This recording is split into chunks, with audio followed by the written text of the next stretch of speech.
A single limit or combined single limit is a single limit of liability applying to multiple types of insurance coverage.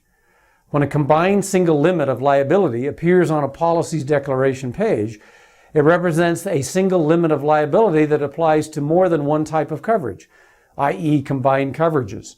Now, for example, the per occurrence limit on a general liability policy applies to claims for both bodily injury and property damage. Therefore, it is a combined single limit. If this were shown as $100,000, that is the most the policy will pay for that occurrence or accident, regardless of the amount of the loss or the nature of the loss, whether it was property damage or bodily injury.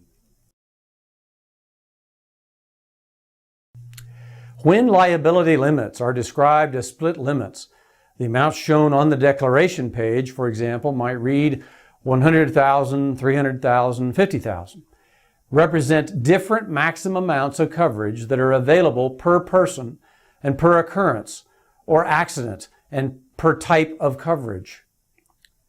Using the limits of 100, 300, 50, the 100 represents $100,000 of coverage per person for bodily injury.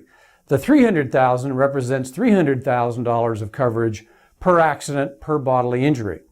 The $50,000 represents, the 50 represents $50,000 of coverage per accident for property damage. An aggregate limit of liability is the most a policy will pay for all losses submitted within a specific period of time, such as a policy year. The aggregate limit applies regardless of the number of claims or insureds.